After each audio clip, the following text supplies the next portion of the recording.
Hello दोस्तों, हमारे channel घर घर की कहानी में एक बार फिर से आपका बहुत बहुत स्वागत है। तो चलिए हम आज की कहानी शुरू करते हैं। आज की कहानी है अकेलापन। सामने मनोज खड़ा था, आंखों से झरझर आंसू बहाता हुआ, अपमानित सा, ठगा हुआ, पिटा हुआ सा। अपने प्रेम की यह हालत देखते हुए स्वयं को लुटा हुआ महसूस कर हिचकियों के साथ रो रहा था।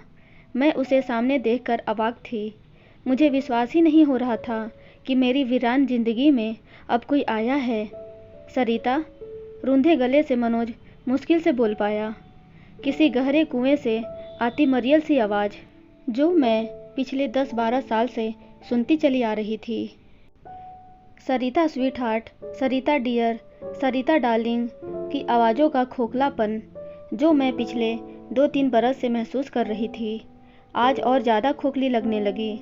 मेरे चारों तरफ मेरा अपना बनाया, अपना रचाया हुआ संसार खड़ा था। मलिन और निस्तेज पड़े हुए मेरे शरीर के चारों ओर शानदार चीज़ों से सजा हुआ मेरा बंगला अभिमान के साथ आसमान से बातें कर रहा था। उसी अभिमान के रथ पर कभी मैं भी सवार होकर सपने संजोया करती थी। सरिता, एक बार मुझे खबर तो कर दी होती अपनी बीमारी की। मेरे निःशक्त शरीर को देखते हुए मनोज के गले से दबी दबी सी आवाज़ निकली। उसके दिल में मेरे लिए टिमटिमा कर जलता हुआ दीपक मेरे मन के अंधेरे में एक किरण सी चमकी। अकेलापन, अवसाद और उदासी भरे मन में मनोज की उपस्थिति की दस्तक से एक नई तरह की आशा का संचार हुआ। मनोज ने ढूंढकर कमरे की लाइट जलाई। कमरा एक बार फिर से रोशन हो गया। चारों तरफ गर्द ही गर्द जमा हो गया था। महंगा महंगा आधुनिक सामान धूल से अटा पड़ा था। कमरे की सजावट जहां अपने अतीत की आलिशानता बयान कर रही थी, वहीं उस पर जमी धूल की परत वर्तमान की बेजान तस्वीर पेश कर रही थी। स्पर्श सुख की अनुभूति पिछले कई महीने से उसने महसूस नहीं की थी। मेरी अवसादग्रस्त जिंदगी की चिड़चिड़ाहट और चिल्लाहट से त्रस्त होकर नौकर नौकरानियां काम छोड़कर चली गई थीं। महीनों से साफ सफाई नहीं हुई थी। पैसे से श्रम खरीदा जा सकता है, अपनापन नहीं। इसका प्रत्यक्ष दर्शन मुझे हो रहा था। दीवार पर लगे विशाल आईने पर निगाह पड़ते ही मैं चौंक गई। लेटे लेटे ही अपना प्रतिबिंब देखकर मुझे रोना आ गया।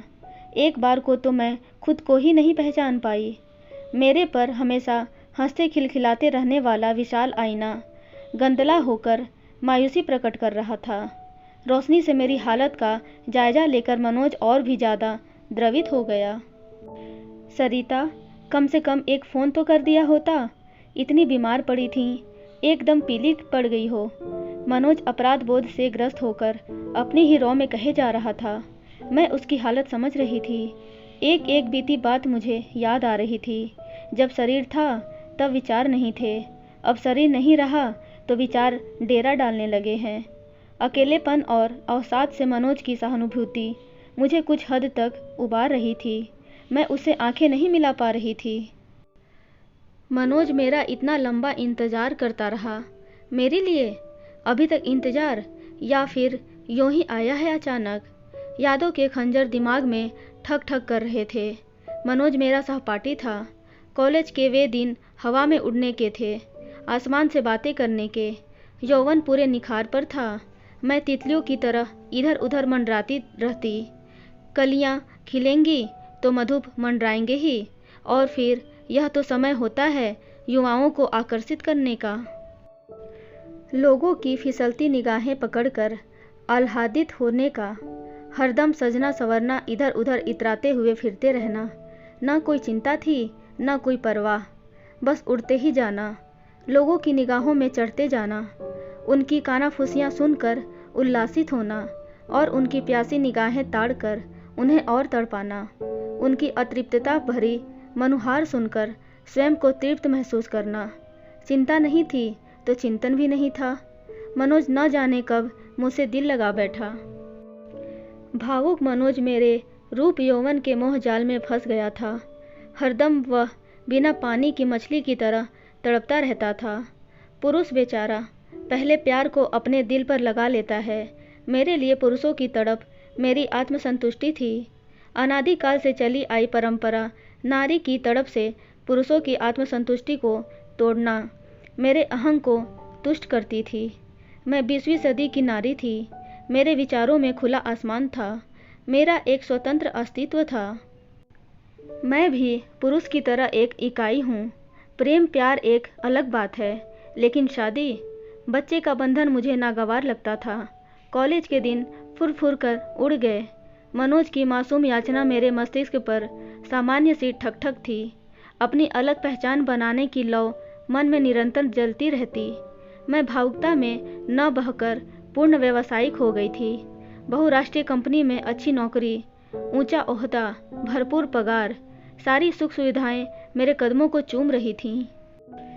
मैं स्वतंत्र, आर्थिक रूप से मजबूत, अच्छी प्रतिष्ठा वाली, फिर क्यों किसी पुरुष के अधीन रहूं? परिवार के बंधनों में बंधूं? पैसे से हर चीज हासिल की जा सकती है, अपनी शारीरिक जरूरतों के लिए एक अदत्त पुरुष भी। जब पद प्रतिष्ठा पाकर पुरुष पौरा सकता है तो स्त्री क्यों नहीं? मैं आर्थिक रूप से स्वतंत्र थी। मुझ में खुद के अहम की बू कुछ ज़्यादा ही आ गई थी। ऑफिस में ही विमल से मेल मिलाप बढ़ा। हर मुद्दे पर हमारी बौद्धिक बहसें होती। हर विषय पर हम लोग खुले विचार रखते, यहाँ तक कि प्रेम और यौन संबंध पर भी। मेरी मानसिक भूख के साथ साथ शारीरिक भूख भी जोर मारने लगी थी। समान बौद्धिक स्तर वाले विमल के साथ काफ़ी तार्किक विचार विमर्श के बाद हम दोनों एक साथ रहने लगे, बिना किसी वैवाहिक बंधन के। Live together. हम दो स्वतंत्र इकाई, दो शरीर थे। एक छत के नीचे होकर भी हमारी साझी छत नहीं थी। पहले तो आस पड़ोस में हमारे साथ साथ रहने पर काफ़ी कानाफूसियाँ हुई। छिनाल, वैश्या और न जाने किन किन संबोधनों से मुझे नवाजा गया, लेकिन मैं तो उड़ान पर थी। इन सब बातों से मैं कहाँ डरने वाली थी। हवा में उड़ने वाले परिंदे जमीन पर बिछे जाल से कहाँ डरते हैं। मोहल्ले के युवक युवतियों को मेरे घर के आसपास फटकने की सख्त मनाही हो गई थी।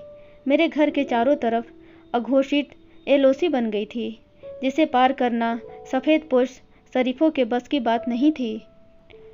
इक्का दुक्का कभी मेरे मकान की तरफ लोलुप निगाहें लेकर बढ़ते, पर मेरी हैसियत से डर कर पीछे हो जाते।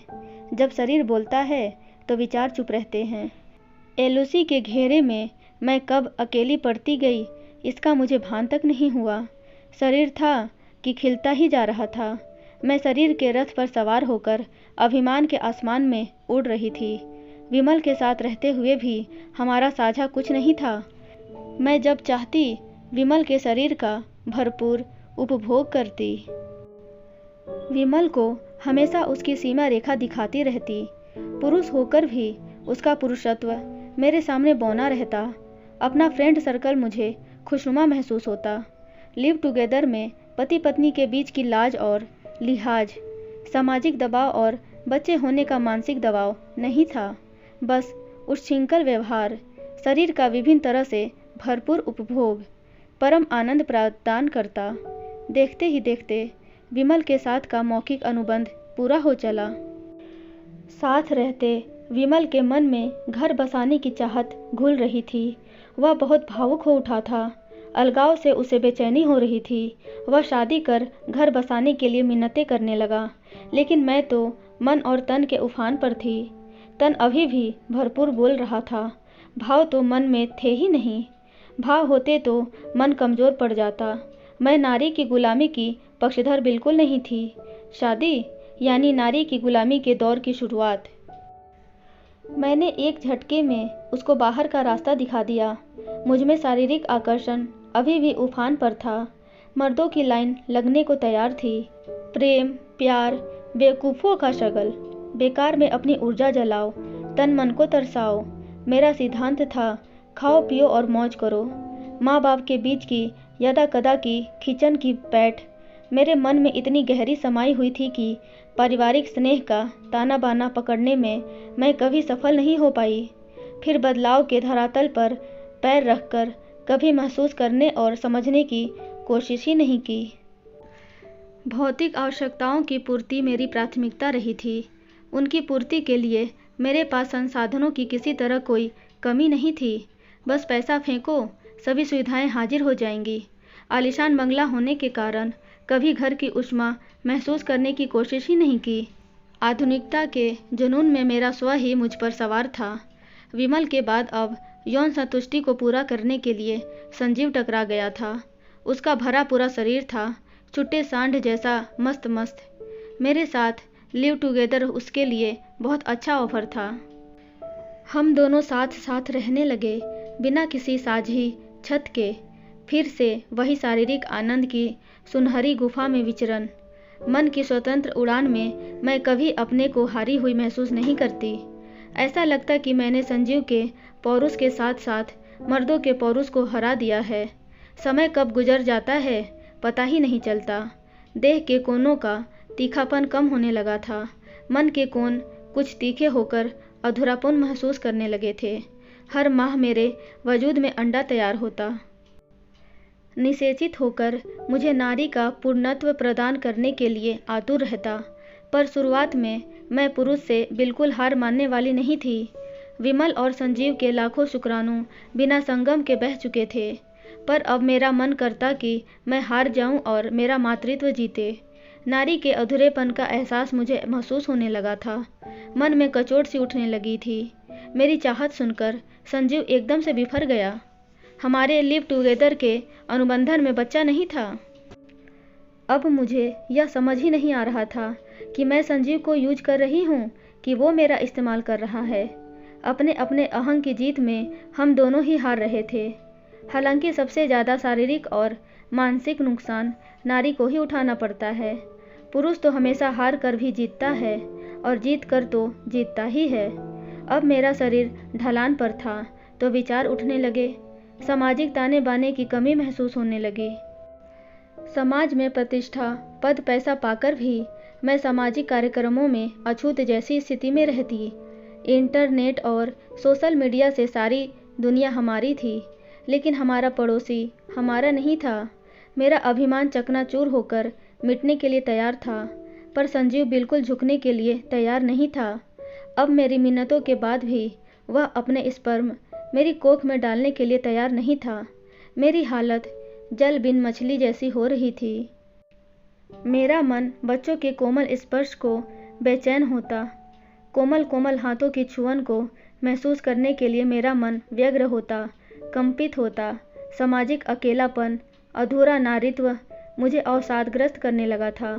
संजीव का ज्वर, उसका हारा हुआ चेहरा अब मुझे आह्लादित नहीं करता था। उसका सरिता डियर, सरिता डार्लिंग कहना मेरे मन को चिड़चिड़ा बना रहा था। लिव टुगेदर मुझे इंद्रधनुषी माया जाल सा महसूस होने लगा था। मेरा सब कुछ लुटकर भी मेरा अपना कुछ नहीं था। अनुबंध का समय पूरा हो गया। संजीव एक झटके के साथ मुझे छोड़ गया। मेरी लाख मिन्नतों के बाद भी वह एक पल भी रुकने को तैयार नहीं हुआ। मेरे जज्बातों से उसको कोई लगाव नहीं था। जैसे एक झटके में मैंने विमल को छोड़ दिया था, वैसे ही संजीव ने मुझे छोड़ दिया। आलीशान घर, महंगा विदेशी सामान मेरे चारों तरफ अभिमान के साथ सजा हुआ था, लेकिन मेरा अभिमान छंट रहा था। अकेलापन भयावह हो रहा था। परिवार के आपसी ताने बाने की कमी महसूस होने लगी थी।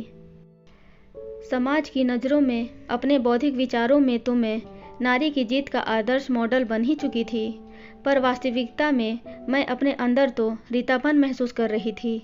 वह मुझे सालता। निराशा और अकेलापन मुझे द्विवा सपनों में खोने लगा था। परिणामतः चिड़चिड़ापन और गुस्सा मुझ पर हरदम हावी होने लगा था। ऑफिस में, घर में मैं हरदम झुंझलाती चिड़चिड़ाती रहती। कभी मुझे लगता मेरा भी प्यारा सा परिवार है, पति है, छोटा सा बच्चा है जो अपने नाजुक मसूड़ों से मेरे स्तन चूस रहा है, गीले गीले होंठों से मुझे चूम रहा है। उसकी सूसू की गर्माहट मुझे राहत दे रही है। कभी लगता मेरा अभिमान अट्टहास कर रहा है, मुझे चिढ़ा रहा है। मैं एकदम से अकेली पड़ गई हूँ। चारों तरफ डरावनी डरावनी सूरतें घिर आई हैं। घबराहट में मेरी एकदम से चीख निकल जाती। तंद्रा टूटती तो अकेला घर साए साए करता मिलता। नौकर नौकरानियाँ अपनी ड्यूटी निभाती। मुझे खाना खाने के लिए जोर डालती तो मैं उन पर ही चिल्ला पड़ती। कुछ दिन मुझे झेलने के बाद वे भी मुझे छोड़कर चली गईं। अकेलापन और घिर आया।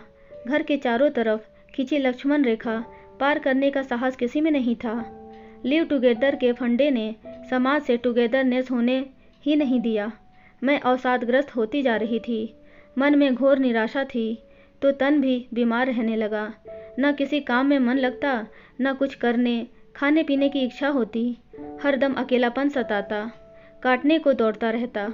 अकेलापन का एहसास भी मुझे भयभीत करता रहता। अब मैं क्या करूं? मेरे विचार कुंद पड़ते जा रहे थे। नाते रिश्तेदारों की परवाह मैंने कभी की ही नहीं थी, तो अब कौन साथ देता? अवसादग्रस्त होकर मैंने नौकरी भी छोड़ दी थी। अकेली घर में पड़ी रहती, न खाने की सुध, न कोई बनाने वाला, न कोई मनाने वाला। मम्मी पापा के बीच की मनुहार मुझे अब बार बार याद आती। भाई बहनों के बीच की तकरार, लड़ाई झगड़ा याद आता। अजीब हालत हो गई थी मेरी। शरीर सूख कर कांटा होता जा रहा था। न दिन का पता रहता, न रात का। दिवाली पर हरदम रोशन रहने वाला मेरा बंगला और मेरा मन अंधेरे में घिरा रहता। परिवार की अवधारणा को तोड़कर लिव टुगेदर का मायाजाल, असीम सुख अब समझ आ रहा था। सरिता, डॉक्टर को बुला लाता हूँ, मनोज कह रहा था। मैं बेसुध सी पड़ी, उससे आंखें नहीं मिला पा रही थी। दोस्तों, आपको ये कहानी कैसी लगी प्लीज़ कमेंट में ज़रूर बताएं। और ऐसे ही रोचक कहानियाँ पढ़ने और सुनने के लिए हमारे चैनल घर घर की कहानी को लाइक शेयर एंड सब्सक्राइब ज़रूर करें। Thank you.